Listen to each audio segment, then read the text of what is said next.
Yeah.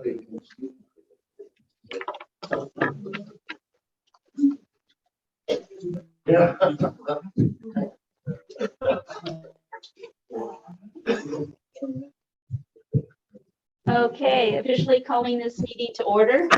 Thank you. We will begin with roll call. Mr. Bowman. Here. Mrs. Carroll. Here. Mr. D'Alessandri. Here. Mrs. Rawson. Here. And Roberts is here. Jessica, would you all join us with the Pledge of Allegiance, everyone?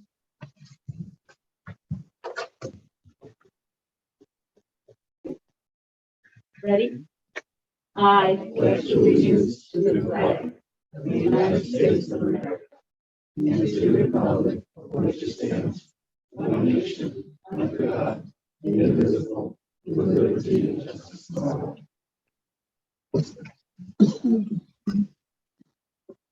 Thank you. Okay, agenda item number B.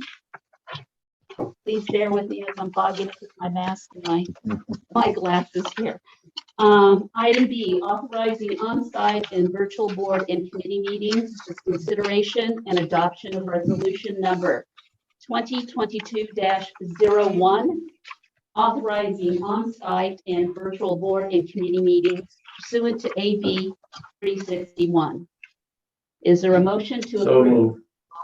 A second? Second. Okay, all in favor, Mr. Bowman? Aye.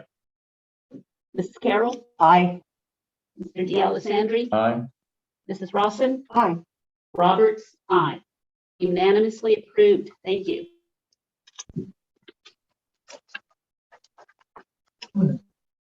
Okay, in relationship to this particular topic, this evening here today, we have our IT representative. Is that correct, Jessica? Yes. Okay, just to let you all know, is he in the room right now? He's right in the back right there. Thank you for being with us today. So he's here to assist us, still working through a few little technical issues. So if anything comes up, please bear with us. We're still trying to tackle those few items. Okay, thank you. Agenda item number C, Deputy Perez. Well, first of all, Happy New Year's. This year should be a lot better. So, this COVID stuff, I'm sorry. Well, first of all, I just wanted to say that I've been getting questions recently about the cameras that are on Rich, California and what they are. They're called flock cameras, like a flock of seagulls. And basically the way they operate is that they photograph the rear of your vehicle to get the plate number. That's all they record, the back plate and the vehicle itself, the back portion of the vehicle. The photographs that they take are only held for 30 days. So it's not a big brother thing, we can't track you or anything. It's made that way that these cameras, when cars go by and everything, it tracks it. That way, if there's a crime that occurs in our area, or if it's a stolen vehicle, or automatically notify us that's in the area. So these cameras are pretty good, actually. They're basically smart cameras. And let's say you want to, you're looking for a white Honda Civic 2005 model. You punch it in for that time frame, and every white Honda Civic 2005 will pop up. These, like I said, these cameras are great in terms of they're able to get details enough to distinguish what year it is. Also, if it has if the vehicle in question has bumper stickers on it, they'll find that also, or specific writing like Allstate or something going across it, it can locate it. So it's a great system. The county purchased, I believe, 260 that are active right now in the county areas. And these cameras that's used by the government in terms of Riverside County, the Sheriff's Department. They're used by cities and also like HOAs and POAs. So they're available to us if we want to add more cameras to our district. So I'm not here to do a sales pitch. It's just that people ask me about them, so I'm telling you about them. I don't want to steal anybody's thunder, but I'm sure everybody heard about the cannabis. It got shut down. I speak on it because it would impact me also, law enforcement, and of course, it would also impact the residents, which I'm gonna say like my sheriff, we're happy that it didn't go through.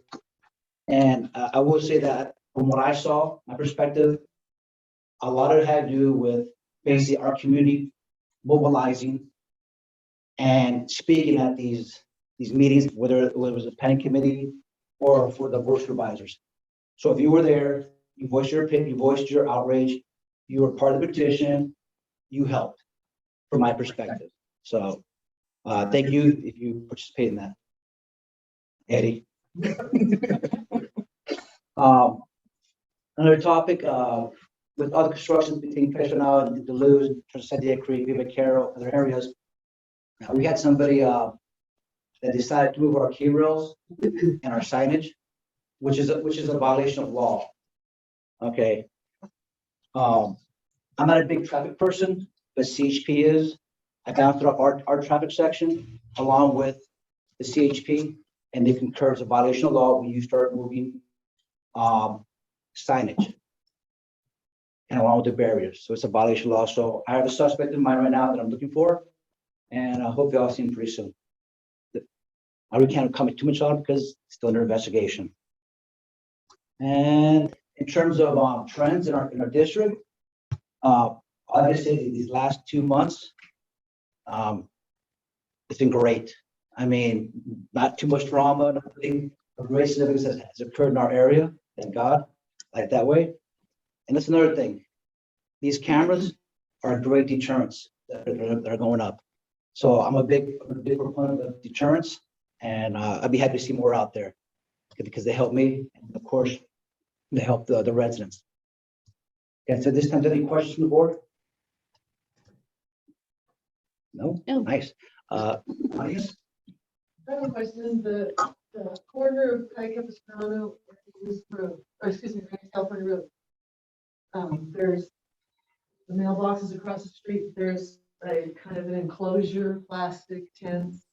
My neighbors are jumping fence and went and put their cooking equipment in their stoves.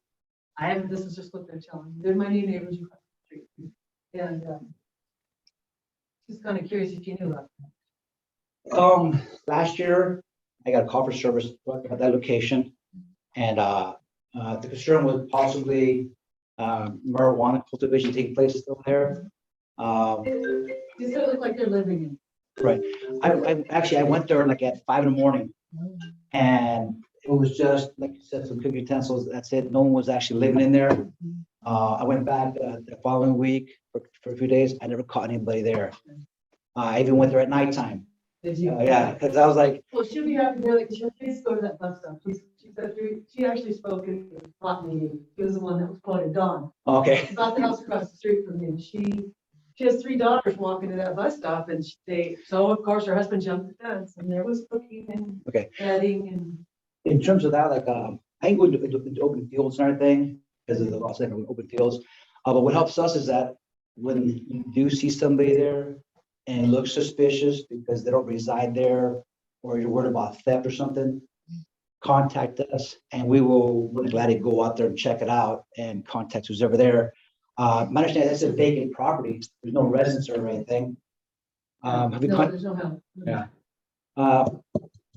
If you want afterwards, there's more information and I'll try to Yeah, contact the I property think he's owner. the husband's a little nervous because he kind of does that.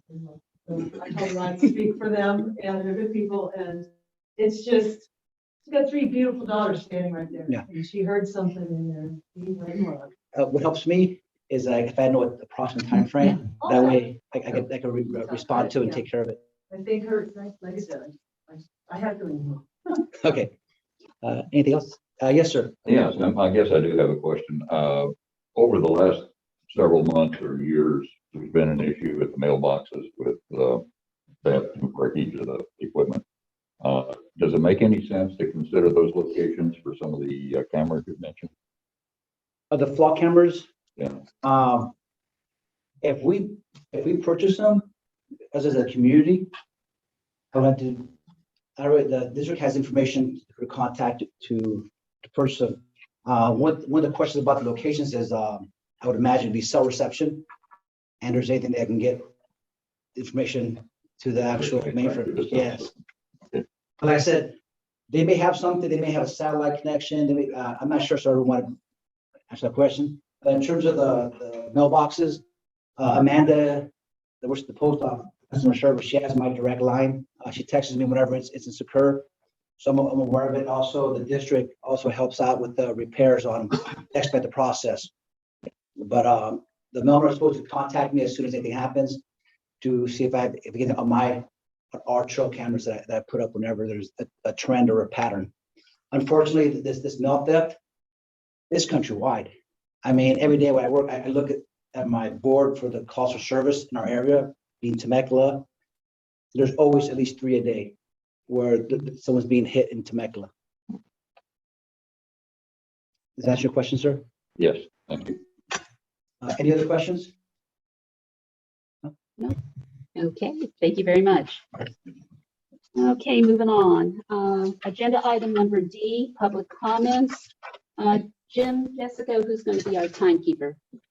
I am. Okay, if you let the individual know when their 3 minutes is up. Mhm. Okay, do we have anybody on Zoom that would just participate at this time? We do have members of the public. I just do not know if they would like to address the board. So perhaps we can take the ones that are present, Okay, then and we'll- then we'll see if we're contacted. But as of this time, nobody has nobody is. stated, No. Okay, very good. Then we'll go ahead to those individuals that are on site here today. And we do have Rick, who is here on behalf of the Sandia Creek Gate Fallbrook activities. He has 3 minutes, and Eddie Rodriguez has also given his 3 minutes to Rick for his presentation.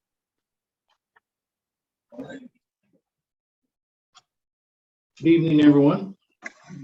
Kind of thought I needed to come out and address everybody and kind of give everybody an update on the Sandy Creek Gate scenario in Fallbrook here. As you know, I've been working on this thing for almost 4 years, so it's been ongoing and stuff, and it seems like that every time we get close that something happens in here. So anyway, we are finalizing the permits this coming week. We should be able to start construction, I would say, this coming month at some point. I know it's not going to meet the deadline for the Sandy Creek repair over there and stuff like that. They're doing a fundraiser on the 29th, the Sandy Creek Road Committee, and I'm not representing the road committee. I just want to make that clear. I'm representing myself and some of the people. I have 3 properties on that road. And they're going to be looking for donations, etc., and stuff like that. And I've already put a bunch of money into this thing, and several neighbors have too also. I want to, on the 29th, they're having the fundraiser. So I just want to make sure, because I know I'm going to be the guy accountable for this side over here. Just want to make sure that if anybody's putting any money in this thing, I would prefer that you didn't until you see me put more money in this thing. And the reason is I have constantly tried to get communication with the road committee over there and get some of the things answered that I want answered, and I know that you guys are going to want answered if you put money into the whole scenario over there. Number one is, what's the total budget on the project? I think they're about 67,000 short on the project, but I think it's going to take more than that in reality to finish it up. The second one is how these funds be collected and accounted for. That's another question. It's how the funds are going to be coming in, et cetera, and stuff like that, and how they're going to be accounted for. I came up with a couple ideas on that. I think they need a third party in there other than the road committee to be accountable for this stuff, and at least 2 signers, one from the road committee and one from outside of the road committee over there to sign the different things that we do need and stuff. Number 3, who will be in charge of overseeing these funds? And number 4, who will be allowed to apply for access from the outside community? Number 5 is, what is the annual and/or monthly fees? Number 6 is, who will be responsible if there's an annual fee shortage in the accounting and operating funds? Number 7, who will be administrating the access codes, which is very, it's a kind of a difficult thing, but if somebody knows anything about that stuff, it's not that difficult. How are you going to be handling the security in the short and long term on this? Number 9 is, why is our community hearing about this, about the gate details? See, I haven't even heard all the gate details. I came up with a whole 3 or 4 pages of scenarios, how to handle the money, how to build a gate, how to put it all together and stuff. And I've done this for, they had all this stuff for at least the last 2 years. And they still don't have a clue of how they're going to do this. Number 10, if we are not able to attend the fundraiser, when will we hear about the gate? And this is the residents I'm talking about here. I hadn't even heard what their agenda is going to be, how they're going to handle funds, how they're going to handle it, people that are going in and out of the neighborhood out there, etc. So until we get down to the bottom of this and the road committee comes up with these answers and stuff like that, I strongly suggest until you see me write a check or physically put the money in and stuff like that, because I know I'm going to be the accountable guy for over here. I'll be getting the phone number or the phone calls and stuff like that. So I'm just telling you straight up until we get these answers. And I would ask these, if you go to that fundraiser, ask them, how are you going to handle the gates? How much more money you guys going to need? The same things that I just kind of went through. Anybody that wants to copy these questions and stuff like that, or wants to add questions to it, I'm more than happy to take your request or deliver them to them. So is there any questions that I can answer right away here? Anybody? Well, I know you guys got some. Okay, well, yeah. Any questions, Jim? No, Okay. pretty We're clear. good. Okay, Okay. thank you very Anyway, much. that's kind of our update over there. So if you do, It's still gonna be 2 days. there's still gonna be 2 gates over there. And they're gonna be the swing gates on that thing. So, yes, ma'am. Saying they, The road committee. and who are they made up of? There's 52 properties over there, and there's 42 actual, or 40, I think there's 40 actual owners. I own like 3 pieces on Sandy Creek out there, so. And we're under a committee out there. It's called the Sandy Creek Road Committee and stuff like that. And I don't like saying bad things or negative things on stuff on a project. If anything that you guys got or ours and stuff like that. But I'm just telling you, you need to be careful because these people will, I probably shouldn't say that, but you'll hear things that are not real. And I own property on the street and that I don't have any question or any answers to the question, any of these questions I just put out here. So I'm just trying to protect you guys. People that are throwing a wrench into the whole project, or was that all said? No, it's like I said, next month we'll probably have all the permits done, or not this next week, but the following week. So after 7 months of having the final. Yes, sir. No, I was just. I got 4 years in this thing. I wasn't so great when I started. Okay. Thank you, Rick. Thank you for the updates. We appreciate it very much. Okay, let's see. Jessica, anybody in terms of Zoom? No, No? well, let me go ahead and unmute.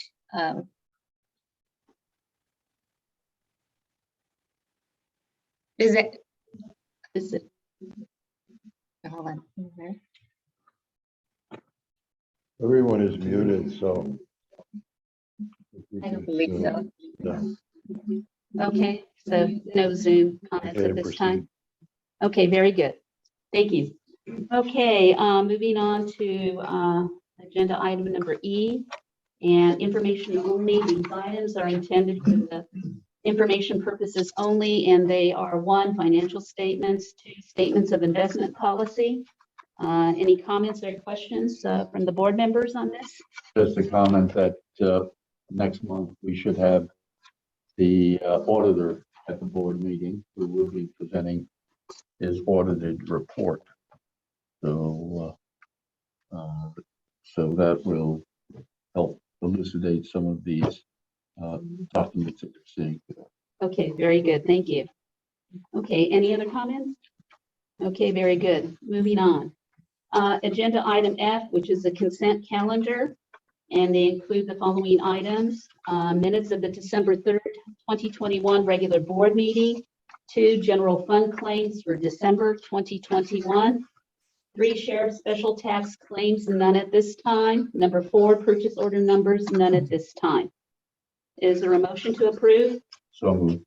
Second? Second. All in favor, Mr. Bowman? Aye. Mrs. Carroll? Aye. Mr. Alessandri? Aye.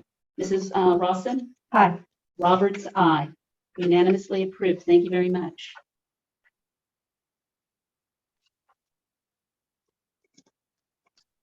Okay, item G, roadway reconstruction project, starting with Sandia Creek via Vaquero. Mr. Hunt?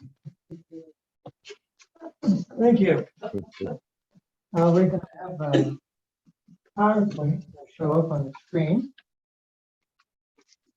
What I wanted to do is kind of walk you through, since there's 3 new members of the board, kind of walk everybody through what is going on. Go back to the first one. So this is Sandia Creek, right after the storm, 2018. And so when we first got there, I went, oh, okay, tree fell. But there was a big hole there where the tree was filled in. Go to the next one. So, and then this is from up above when there's the line, there's the water line. The water district came out and cleaned up the roadway and took out the tree, and so they protected the water line. Next one. So you can see there's a pretty good gap in there. I mean, this thing goes down 15, 20 feet in the ground. So it's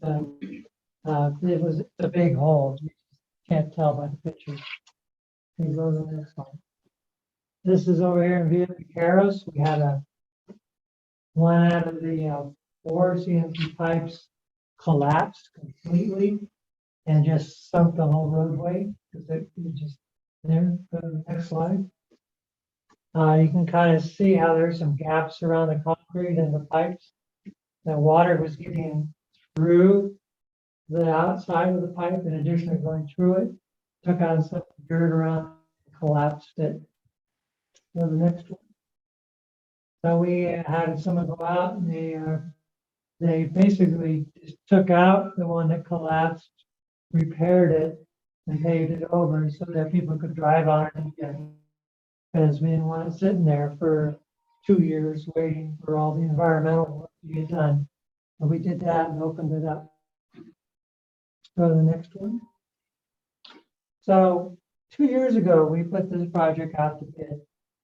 And, whoa, what'd you do? So 2 years ago, we put this project out to bid. And we bid and gave the contractor 60 working days to construct it. And that was set by our engineers on similar projects, their experience with this type of work. And then every week I get from our inspection staff a report on what they did for the week, how they're doing on a number of days, when they're gonna finish. And they're all kept in track on there. And they get extra days for rain. When the rain comes, they can't work. You can't predict when rain's gonna happen, so rain are given as extra days of construction without any penalty. There's a thing called liquidated damages if they don't meet the schedule, and we add days onto that. You can go to the next one.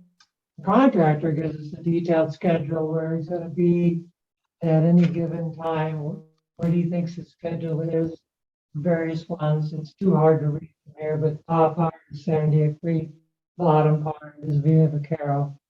That's in there. You can see how we kind of overlaps them.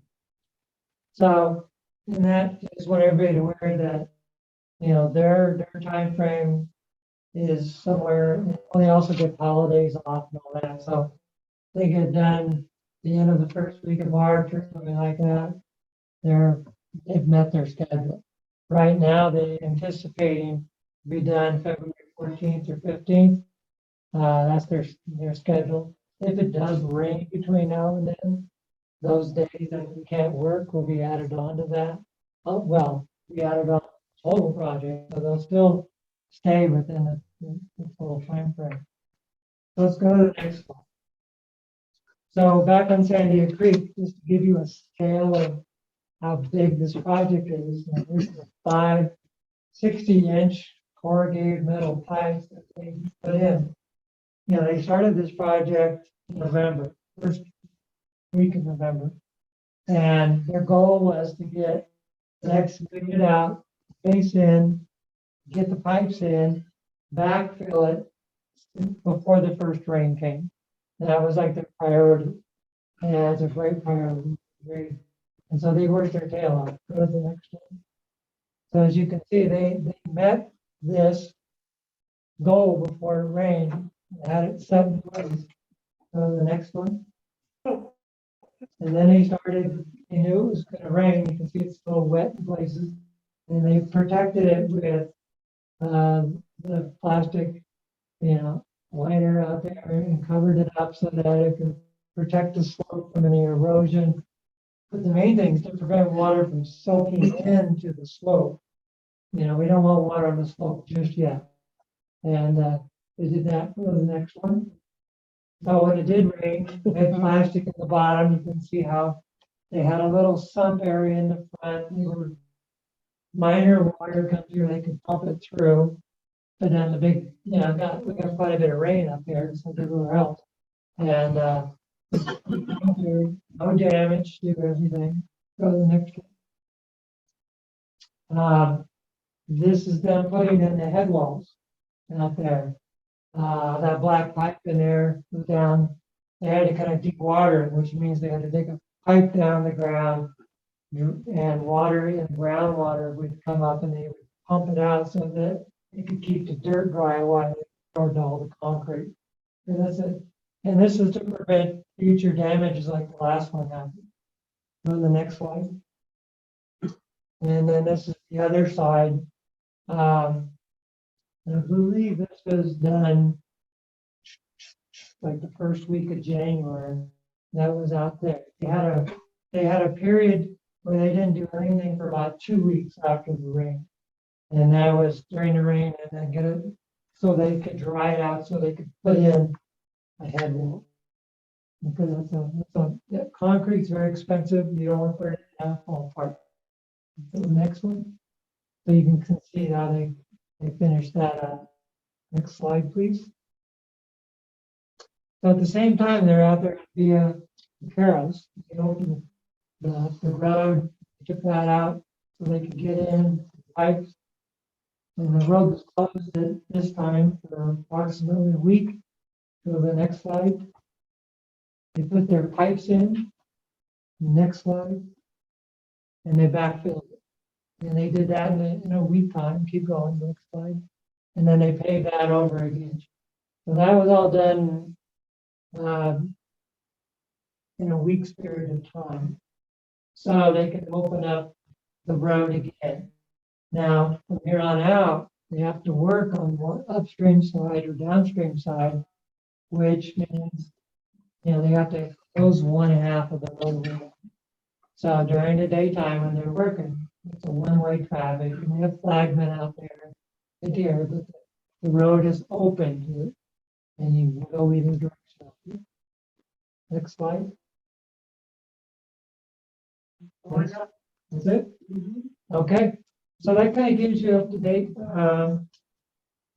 Today, I was told that there wasn't a lot going on in Sandia Creek today, but they were working on one of the head walls, down on the side. So everything is going smoothly, with any construction project, if you shut roads down, yes, it irritates people, but there's sometimes you have to shut it down for a short period of time so they can get all the major work done, and then open it up and then do all the other work, which does take a lot of time because it's detailed work. They have different crews when their concrete crews working on the head walls over in Sandy Creek, they had their roof moving and their pipe people working on the other one. They juggled their team around and did a good job. So I'm very confident they'll meet their schedule. I have no problem with that. If we have rain all during the rest of this month and next month, yeah, it'll drag out. It's an El Nino year. We're not supposed to have any rain, but I know in Orange County, we had 10 inches in December. So I don't know how much you had down here, but More. you had more. So, I mean, who knows, right now, it's, all the rain's going up north. But anyway, that's my report on those two. Do you have any questions for me? Audience? Very good. Thank you. Okay. Good details, good photos. All right. Very detailed. Thank you very much. Okay, Buena Vista, is that going to be you, Mr. Hunt, or Mr. Stein? I'll take over for this. Okay. On Buena Vista, we started that, well, it was designed by somebody else, we modified it a little bit, to do that. And we are now waiting for the environmental clearance to come through. So just like Sandia Creek, it's in the position of, because Sandia Creek started this process like a year before they did. And so now we're working with all the agencies, they're going back and forth with questions. If it follows suit like they did on the last one, once they're done asking questions and they're all satisfied, then they say, here's the final, goes out for a 30-day public review period. They come back and they issue us a permit. So we think we're still scheduled for this spring, like we've talked about. That hasn't changed. And that'll be a good project to go. It's a very deep canyon out there. And, it's not going to be an easy construction project, but luckily that road's closed and everybody's used to it being closed, and so we shouldn't have any issues with traffic. Okay. Okay, and that's it on that. Any questions for the board members? No. Okay, Well, in addition to that, we bid this project out, anticipating we have our environmental permits like the end of last summer. Yeah. And so we had the sealed bid, low bid, came to the board approved the contract, the low bid, but then we just hadn't gotten our environmental permits. So when we get those, well, the same really with Sandia Creek, we bid it out so far in advance that we don't have to go through that process when we get the environmental permits. We're ready to go. Yeah, And we wrote into the contract that there could be this delay. and it can be delayed till spring. So your prices would fit till spring. To start. Which I don't see any issue with that. question? Did somebody sign the contract with one? All American? Southland. Yeah, South. Which we've worked with before, in various projects. Other cities that I've been city engineer in recently, and other parts of the Wildan group, So they've done a great job in all the stuff they've worked on us for. We haven't had any issues with them. So we're happy with that selection. Any other questions? Okay, thank you very much. Okay, moving on.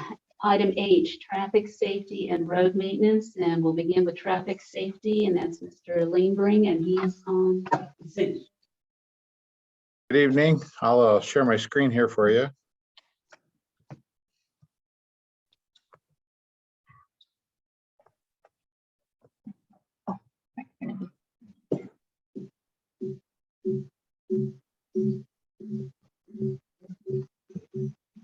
That's his heartbeat. I want to just give you a brief Okay, update. we're experiencing a little technical problem right now. Steve, if you can hold on for a moment. Okay, Raise the volume. right? Start speaking, Steve. Okay to go?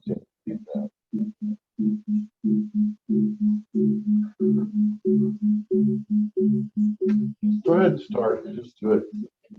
Ready to go? Go. All right.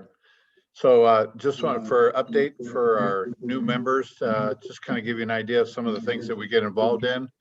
We have issues with other agencies. We're currently working with the county right now to try to get some speed signs on Duluth Road revised and rechecked to make sure they're okay for the curve.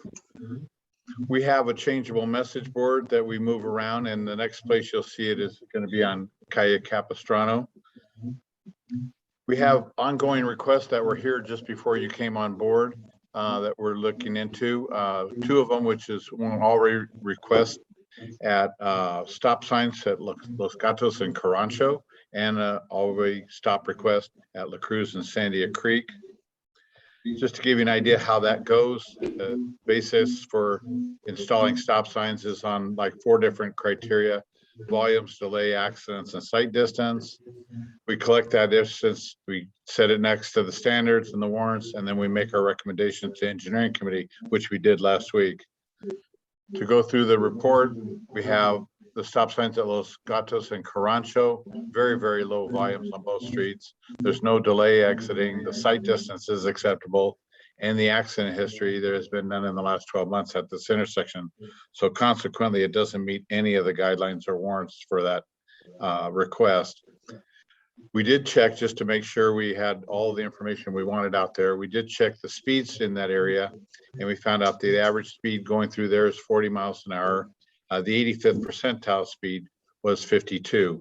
The engineering committee reviewed this request, and we came up with the following recommendations. And that was to recommend pursuing a lower speed limit on Carancho. It's currently not posted, so technically the speed limit would be 55 miles an hour. We're proposing a 40-mile-per-hour speed limit, lowering it 15 miles per hour. Enforcing the upper speeds along Carancho, and then adding some striping. We did that this week, adding some striping there at the mailbox. It's actually not stripes, it's actually RPMs, raised pavement markers, that'll help reflect that area up at nighttime. And so the engineering committee reviewed this and concurred with the 3 recommendations that we came up with. Similarly, we have a request for stop signs at Sandia Creek and La Cruz.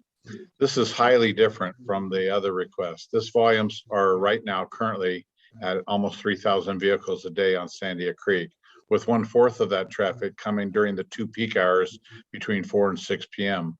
There are delays that are being occurred during the peak hours, and that results in fewer gaps to pull out and make a safe turn. The sight distance is acceptable, and there is no accident history. With that all being said, it doesn't meet any of the actual state warrants for a stop sign. However, there are unusual and unique conditions that you might consider with this location.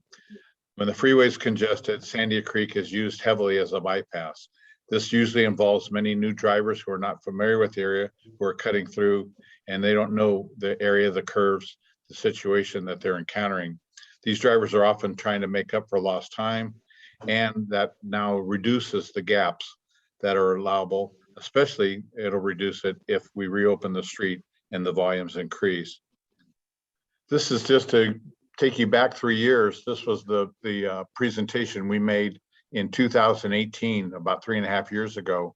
And we presented to the community that here's all the existing stop signs that were at the time. And there were some potential locations we would consider possible stop signs in the future.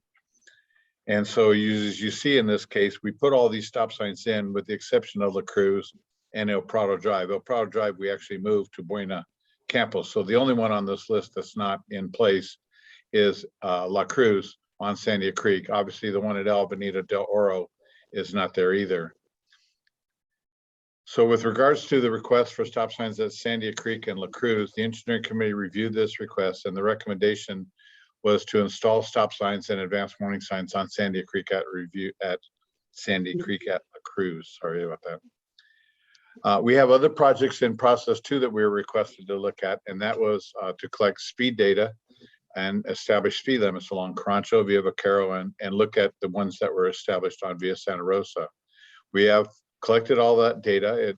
That's what we get as vehicles. We get the speeds, the average speeds, the accidents reported, any unusual conditions. We process all that, compare it to the state warrants, and come up with a recommendation to the engineering committee.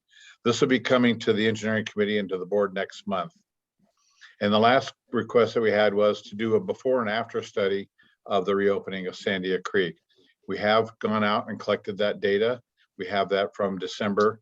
And when the road reopens, we'll give it about 2 or 3 weeks for traffic to adjust. And then we'll come back in and we'll do a comparison of the impacts. Just to give you a little insight, this was the counts that we did 3.5 years ago before the washout on Sandia Creek. We had 4,000 plus cars per day using Sandia Creek, and near the county line, you can see the volumes are up around 3,000, and a cut through amount of traffic was estimated to be about 1,300. Today, we obviously have a lot less volumes. We're down at under 3,000, 2,800 per day, but you can still see the 4 to 6 p.m. about 25% of the traffic on Sandia Creek comes through those 2 hours. Cameron is the other way to get out the community, to head on up to Los Gatos type of area. And that is at 1,300 a day. And again, about half of that traffic is during the 2 hours during the PM peak.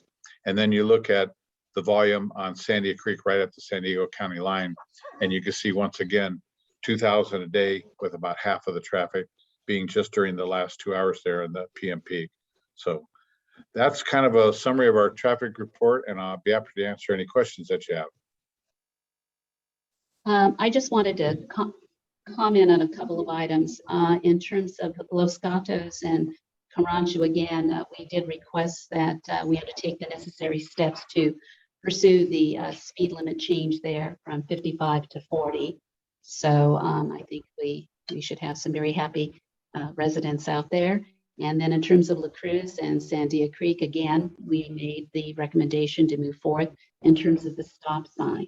So we heard you loud and clear. We did all the studies and took all the necessary steps to present that to you this evening. Mr. Bowman, do you want to add anything to that? I think you've done an excellent job along with Dave. It was pretty obvious from the data that we looked at that there was a need. Okay. Thank you, Steve. Any questions out here? Oh, is there anything on the other end of Cruz? Steve, did you hear that question? No, I can't hear the question. Sorry. Can you repeat it? What are the next steps, I think, is what you want to know. On the other end of La Cruz, where they took away our the golf course, and there's no other way out of La Cruz. Well, that wasn't an issue that we were discussing tonight. And we covered that a couple of years ago because we're not involved in that right now. Okay. But as far as getting the stop sign in at Sandia Creek, the next step, as far as the legal process of doing this, is the board needs to discuss whether they wish to put the stop sign in, at least with the data presented tonight. Then we'll prepare a resolution with the attached data justifying that at your next meeting. And then you'll officially deliberate at that point. And then once if you adopt it, then we'll put it in. So tonight, the question is really a first step. The engineering committee is recommending it. The board needs to determine if they wish to go to the final step. And then we'll see this again. If the board agrees, all five, then it'll be on the next agenda. We do have some questions. First, what's the speed limit on Via Vaquero? I mean, if it's 55 on Carancho, which is ridiculous. Well, it's not signed, so it's. And what's the speed limit on Via Vaquero? Should we be looking at that? I believe we've already assigned a speed limit on Via Vaquero, right, Steve? That's correct. The Vaquero is also coming back to you next meeting along with Carancho. So we're doing both of those speed limits along those roads. Okay. The other thing is, To your question, Robert, any street if that's, you look at all of the blue areas where you considered stop signs, all of those would have the same requirements as La Cruz. Visibility is okay, that isn't an issue. The number of cars is really a big issue, and that would be the same at all of those junctions. You want to put stop signs on all of those areas? I think they're all there except for La Cruz. It's the last one. Is that correct, Steve? correct, and Robert, just to add to this, the stop signs that went in 3.5 years ago all had visibility issues. They were under the sight distance limitations that are Right. set standards. So that's why those 4 went in right away. Can we go back to your slide that has the stop signs listed? Because there are only 5 stop signs right now on Sandia Creek. And there are many more that could be there. We have 1, 2, 3, 4, 5, 6, 7, 8, 9, 10. And my point is, all of those would meet the requirements that La Cruz meets. Well, let me go through it slowly. El Prado Drive, we chose to do it at Buenos Campos instead of El Prado Drive South. So that stop sign is in place. Deanza is in place. El Prado North is in place. Carancho's in place. Vaquero is in place. Skyrocket is in place, and Diablo is in place. So you have 1, 2, 3, 4, 5, 6, 7 that are currently out there now. What about Tiempo? Impos does not have a stop sign in place. So the 2 remaining are Tiempo and La Cruz. Mhm.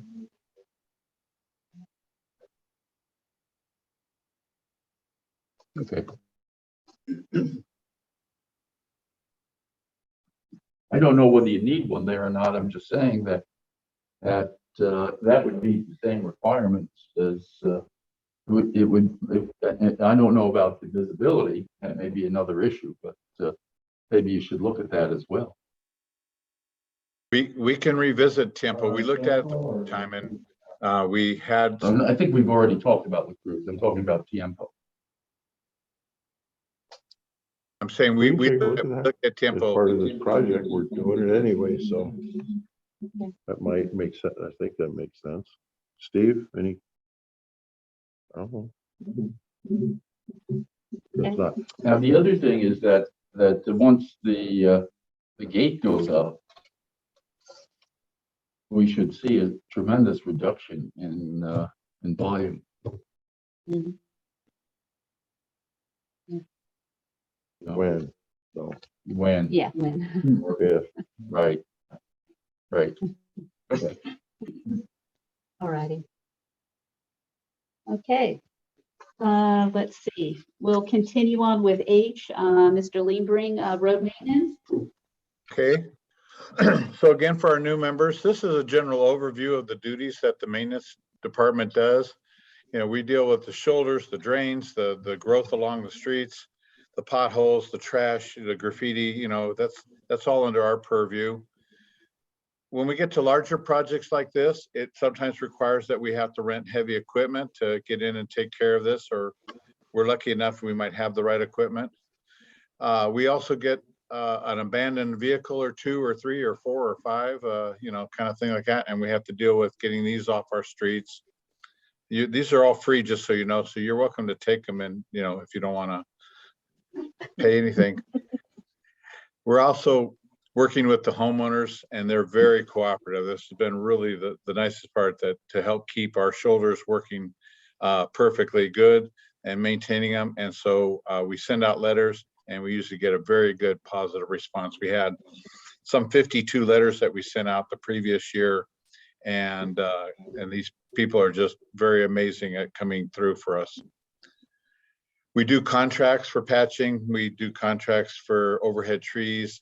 These are the things that some of the stuff we can't do. And then we have emergency call outs. So trees, slides, flooding, loads that get dropped in the middle of the road, whatever like that. This is an example. We had 2 trees that fell in December. And so we got to call a company out. We do traffic control a lot of times in the meantime until they get there. And then we get this thing out of the street and get the road reopened again. We have a new problem. We have owners that have decided to dump all their bins here that the packing houses have left behind. This is scheduled to be removed tomorrow. So this will be gone, but you're starting to see these more often, that people are just pulling them out to the street and saying, you deal with it. We have water leaks that come up every so often, so we work with the water district to get that repaired. And then just to give you an idea, last month, we spent most of the month working on rain duties, getting the drains cleaned before the rains came, and we did a good job of that. Getting contractors to do some patching on some roads before the rain, clearing all the debris out after the rains, and then responding to these falling trees, blocking the roads, getting flooded signs up, taking care of the signs that got blown down in the wind and so on like that. So that's kind of an overview of what we do and then stuff like that for an average month. And with that, I'll be happy to answer any questions that you have.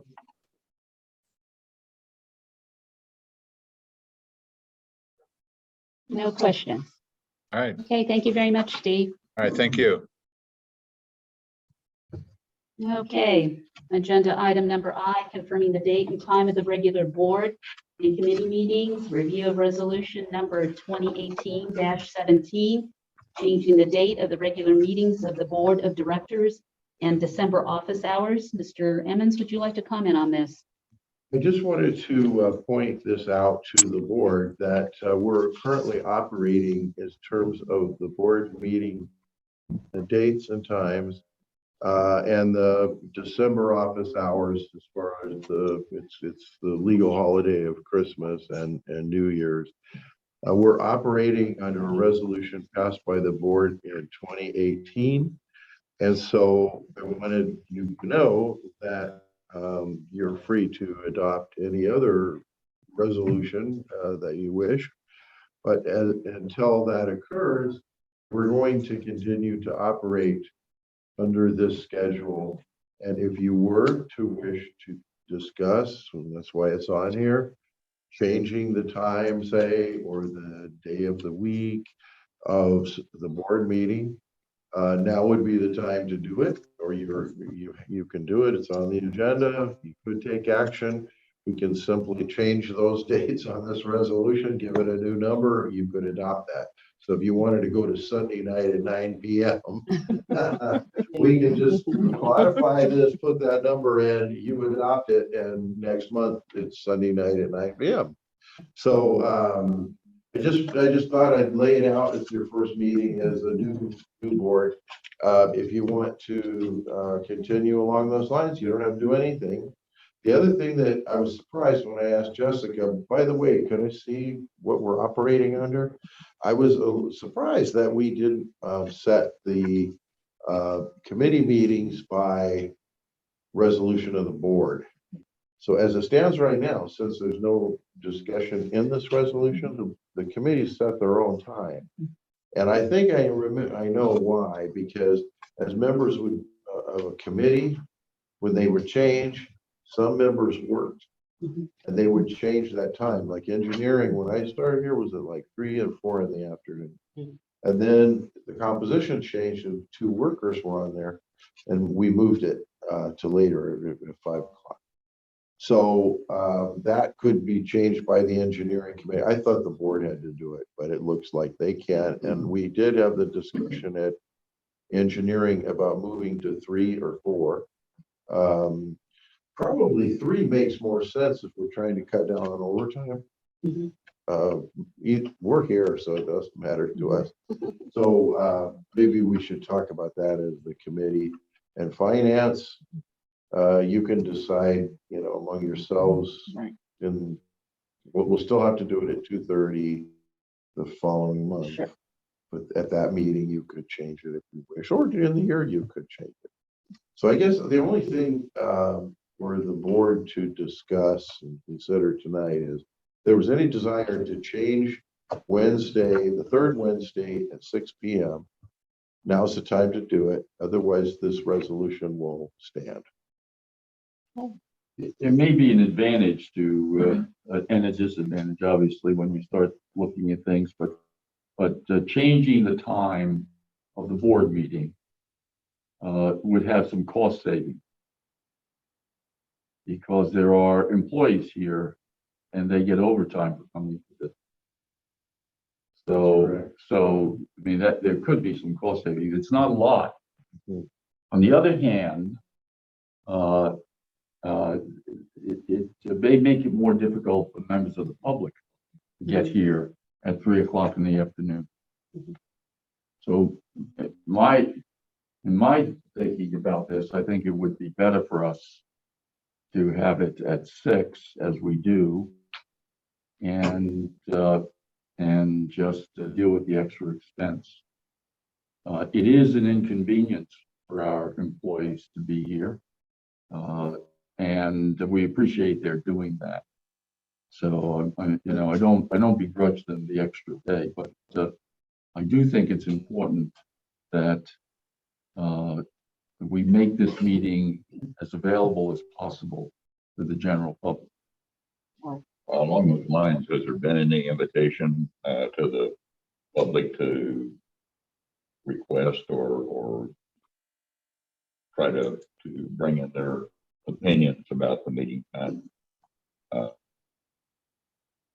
It seems like participation from the general public is fairly light unless there's a specific hot topic. And it would be good if we could get more people to pay attention and participate. Do we have a means We haven't of done communicating that. with? And I'm not sure if we had to reach out. I'm not sure what vehicle we do to reach out. This was. Yeah, that's what I was, I guess one would be some posting on the website. We could do I that. doubt that a lot of folks spend a lot of time visiting our website. You could ask people that are here. I mean, he obviously came, so 6 o'clock might be okay. But is there a better time? If I could add a little bit to that, if I could say something. Not since I still work, and I know some people are retired, but most people that work regular hours are gonna want it after, to me. Right, right. Yeah, and I think, I was able to come to meetings, public meetings and everything because it was after at 6 o'clock. If it was in 3 or 4, it would have been much more difficult to do. Right. Well, I think that's the point, in that I think generally 6 o'clock or 7 it would be more favorable to a larger number of people. But people here have an opinion, we'd be happy to hear. Yes, please. Well, I think it would be nice if when we promoted into the area, because when you get on this topic, that those here would be nice. I didn't. I didn't even know I had a CSP. Okay. So it was something new, not necessarily hot area. So I think it would be nice to get together, maybe walk on. Okay. We're here and this is what we do and, here's our website. And then I think that might bring more public attention. People can help people are. Are you part of an HOA or a POA here? I live in the Ranch HOA. Okay. Okay. Because that's another vehicle in terms of communication. So new individuals such as yourself. So that's something we'll take a look at in terms of, but you're correct though. Okay. Yeah, I didn't receive information from either. I mean, I'm sure it was in the document. No, No, there's no. I didn't either. I was selling in line, so then I had like 2 miles. Once you get here, you really don't have to be there. Okay. Okay, we'll take a look at that and see what we can do to improve it. I might add that I know that Jim visits our HOA annually at our annual meeting, and I think you do other HOAs as well. And that often is the only real vehicle for people to learn about it. Fortunately, there's little else, but putting something in the information you get may help. But again, you're absolutely correct. You get a lot of information. And some of it, it seems less important. Yeah, I think it would be a nice. Sure. Right, right. Okay, definitely we'll take a look into that. Thank you for your input. Anyone else? Yeah, this was a thought. I saw the community kind of circle around the question about marijuana growing and that sort of thing, and do it pretty effectively. Perhaps the folks that participated in that might be able to give us some feedback on how they were able to put together such an active community response. I've received mailings. I have no idea where to get my name and address from, so there may be some expertise out there that we're not aware of that we can draw on to communicate. We can find out who that primary individual is. I can't remember. Is that Tom Waits? Eddie? James? But he put it under protect the news because he just to kind of not be just me. Right. Because it was, we were dealing with a guy that nobody wanted to deal with, and to protect the Duluth is, he'll answer, and it's Jake, like Kyle, but they didn't want other people didn't want their names. Sure. And so that was a little different because I met the person that I went to all the meetings and there was not, nobody wanted to tangle. Certainly. Everyone was, angry. Some neighbors and I don't know where they've got, I'm gonna go see James and Kylie this weekend, but I don't know that they would jump. Mhm. You know what I mean? It's a sticky, it's still a sticky. And Yes. it's, John Labour said, don't start celebrating. Okay. Okay. So we're gonna have a picnic, I think up on the plateau, and John and I are planning it, and we're all gonna just celebrate, but we don't wanna do that until after President Day, because there is gonna be a fight. And he's probably gonna sue. And, but I think John Labour says 98.8%. Okay. So, Okay. but I mean, and it's not that, I mean, James would not, he spoke right here last time. Remember? That was Yes. James Wick. They're very young, they have 2 little kids, and they just don't want me doing this. Sure. Understandable. Okay. If I could comment, when anybody, something that could be easily done is if you wanted to send a mailer out to everybody and just tell them if you want to be emailed whenever a meeting comes up, sign up. And that's usually the easiest way to do it. Yeah, Well, you just- James did a lot of stuff in the mailbox. Yeah. Just putting the things up the Yeah. mailbox. Yeah. A lot. And I don't know if we can do that, but Hayslip actually paid some changes to close the signs down. Oh. Yeah, Okay. So just put them up every day. Right. Okay. Well, some good ideas. You had another comment? Yes, I mean, the way that the group for the opposition is to basically get a train company and all the mailing addresses across the area. And utilize that. So that's pretty much what was done. It was a lot of letters going out with updates. And so that's one pretty much full way, but I think it's really clear with my podcast. So, Okay. and then I think very good. Rawson is also really good where if you can put on that, if you want to be updated on Facebook. Yeah. Subscribe, and then that way you can do that. So that's what- the other thing is. Where you'll post. Mhm. Right. Okay. We've got some ideas here to take into consideration. Thank you. And you wanted to, How many HOAs are in the community services district? Is that 5, I believe. 5? And so, but all 5, for the most part, most of the people that show up here seem to be losing, right? Mm, Depends on the issue. yeah, it really does. It depends upon what's on the agenda. Some people will take a look. In the past, we used to, private citizens, the residents would post on the mailboxes in terms of what the topics are. Up here that aren't in any Right. Yeah, there are, yeah, Yeah. such as myself. Is restructuring that to That's a private matter. Yeah. No, that's Well, not. everything's We're private matter, drifting but into those- Yeah. some areas we shouldn't be going. Okay, well So the then, issue is the meeting time, okay, Mhm. and Oh. I think that's what was on the agenda, the public, so we kind of need to keep it to that. okay, then we'll We get move. out of time, another meeting. maybe Okay. stab it. Well, very good, but thank you for the ideas and we'll take a serious look at them. Thank you very much. Hi Debbie, this is Shauna Okay, Jango. and thank Can you, I Jen, for just your make comments. one comment real quickly? Item J, which is the Debbie? committee reports, beginning with the engineering committee, and that is me.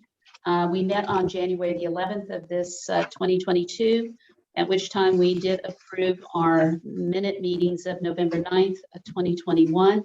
And of course, this evening you heard from engineers Hunt and Lingering. They provided their updates with very good details and photographs for all of you to see. Mr. Bowman, anything I missed or anything you'd like to add for the meeting? No, I'm relatively new to the organization here, and so this is my first time to attend that session. And I was impressed and pleased with the efficiency and the professional approach that the committee's taking. And so I'm very pleased to be a part of it, but nothing else to add. Okay, thank you very much. Okay, moving along, Finance Committee report, Mr. D'Alessandri. Yes. We actually have two finance committee reports, one from December. Our committee did meet in December and also yesterday. I think the really important thing that we discussed yesterday was a CalPERS report from BB&K. We're going to be bringing this back. Currently, we've talked about this in the past.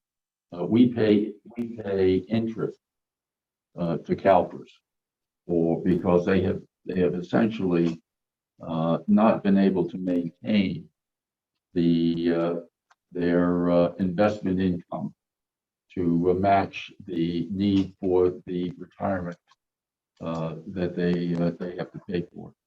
So we pay interest. It amounts to about $94,000 a year.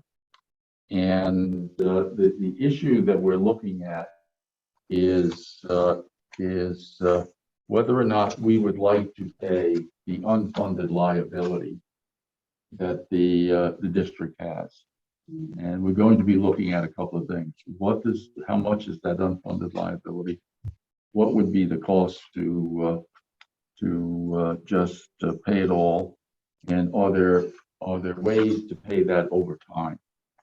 The reason for that is that were the district to cease to exist, for example, then our employees would be their retirement would be slashed dramatically by something like 80%. So that's something that we want to look at, and we'll bring that back to the board over the next several months. The other thing we discussed was the audit update, and I mentioned that earlier that the auditors will be making a presentation at the next meeting, and so we will be looking forward to that. Thus far, there have been no issues with the audit, so we expect a clean audit and no problems with that. Now, I do want to remind you that this is a year that we will be putting out a bid for auditors for the next probably 2 or 3 years, I suspect. And that will be done sometime in the next month or two. That's generally the things we discussed. Did you have anything else you would like to add? No, I find it very interesting. It's new to me, and the CalPERS is a very interesting subject. So that will be reviewed further down the line here. Right, thank you very much. Okay, Legislative Committee Report SB 415, Mr. Emmons. Yeah, I'm not a member of the committee. I just staff the committee, but there was I think there was some confusion because for the holidays there was not a legislative committee meeting. Right. Correct. So maybe I'll just segue, if you don't mind, into general manager report, and I'll start with a little update on what's going on with Gas Tax. So, Okay. and essentially, just to refresh everybody's memory, Supervisor Jeffries has agreed to present a package through the county, which would, if successful, get gas tax funds to Duluth for road maintenance purposes. That would be a huge thing for Duluth and everyone here who's a taxpayer. So it's not going to reduce any taxes, but the amount of revenue generated in the organization right now is $2 million a year in the taxes that are frozen. And this would provide another $1 million. And you've been paying that ever since they invented gas tax when you go to the pump. And through some oversight in the law, they distribute all that money for road maintenance to counties and to cities. But nobody thought about, there's a few road maintenance districts scattered around in the state.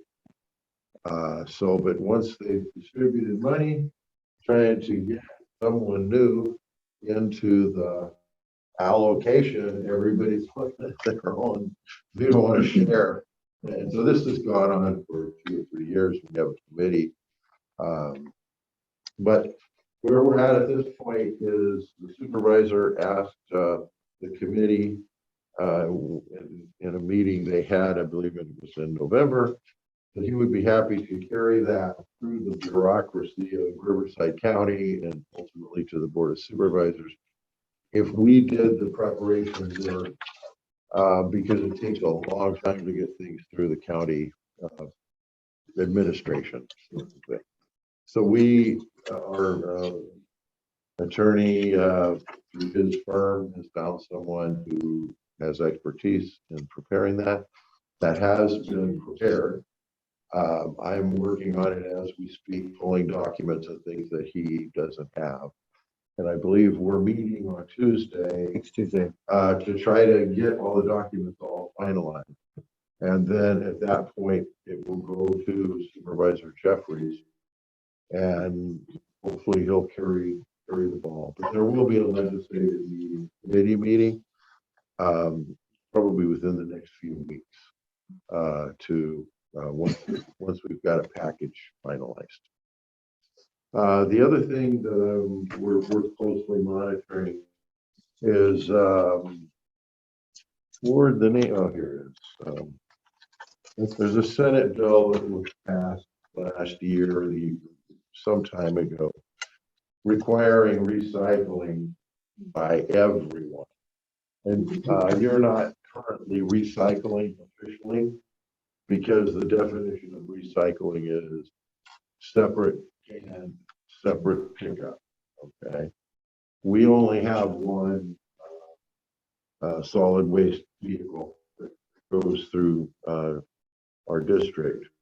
And it's very expensive to have more vehicles because the distance between properties or users of the service. We are exempt because of our low population, because it would be so expensive. All of you have to pay a lot more. In neighborhoods that are dense, the vehicle is just picking up one after the next after the next. It's actually sharing that cost. Anyway, there's a whole new bureaucracy in the state that's grown up around SB 1383. Cal Recycle, and their intentions are good, but they're a bit naive because they're kind of a new agency, and so they're questioning whether we really should be. So I'm working with a person in Ward's office, who some of you actually met at conference recently, and anyway, I'll keep you informed. I just want you to know that. A few months ago, a few people said, how's that going? or is our trash program going to remain the same? I said, sure. But this, in the last month, they've kind of changed their mind. They're thinking maybe Duluth needs to recycle. What that means is it'll double your trash rate every month. So, it may be a great cause and everything, but it's not as practical here as it is in more dense, like in Temecula, where they're going down the street, picking up, but everybody shares in that cost. But you've got a lot of people sharing in it, which keeps the price low. If you try to do that in an area like this, it's going to be very expensive. So anyway, I'm not sure where it's going. We were exempt 2 months ago. Now they're refiguring their population data. So I'll just let you know. So it's just getting started. So I just wanted to bring it up so that we're working on it. Okay. And I'll advise at a later time. And that's my report. Did you have a quick question? I do actually. So I'm just curious as to maybe, if you have the company look at other,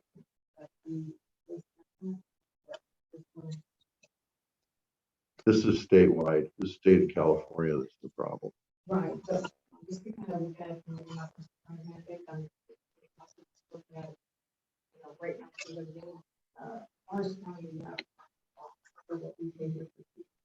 It's a separate issue. We can talk later about it, but this is the state is coming in and saying, we don't have any choice of where we want to go. You as CCNR will do this, and that means you've got double the amount and it will be double the cost. Okay, that's what I'm understanding. So I'm not saying not recycle, I'm saying that where it was, we had for them. And it's that way where I live too. Okay. But we can't do this. I'm trying to compare apples to apples. This is supposedly just an information and reporting session. It's not a discussion. No, I just want to ask a question, because I'm just asking, if we already have in one company recycle and we already recycle, and we get 4 bins, we have 2 bins. But they're paying hot costs. I'm just kind of questions of looking at other contractors, vendors. It isn't about the contractor. It'll be the same. Waste management. It would be the same. It would be the same. They're mandating this on you, the citizen. They don't care what your prices are. They tell you, you will do this. It's a new bill. I'm not. Yeah. In answer to your question, the French contract was bid out occasionally, and we changed vendors about 2 years ago to the other product. Okay. So we're getting the best competitive price for the service that we require, which is widely spaced pickup. So it is bid out. We were with Waste Management until about a year and a half ago when we moved over to R&R. But this is a new program. You are not recycling. You do not recycle today. You might put it in a different bin, but it's all going in one. Which is unusual, but you're unusual in that you're rural in the state of California. And that's why they give the exception that we're different. We're not high density. Like in my neighborhood, they pick up one. We all share that cost. And it's reasonable. The price is reasonable. But if you go like it's a half a mile between every pickup in Duluth, it becomes very expensive. And so they exempt rural areas. That's going on all up in the northern California. But they have just decided that they may not exempt rural areas anymore. And so we've really got to watch that, or the citizens are going to get a big price tag. But I don't know this is going to happen. They're working on it. Right. I just don't want 2 months from now them to slam down this requirement. And you say, well, where did this come from? We are monitoring, working on it. All righty. Well, thank you for keeping us informed, and we'll continue to have this dialogue until we get further information.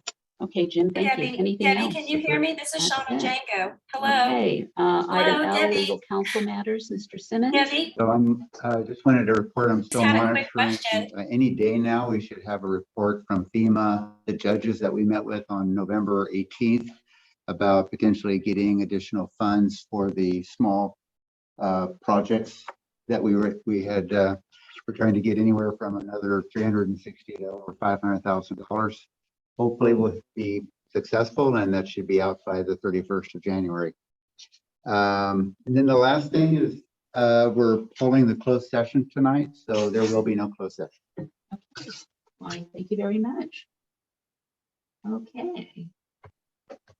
Well, thank you, everybody, for attending today. Thank you, everybody, for being present, and this meeting is adjourned. Thank you. Well, we made it. Yeah, they waited till after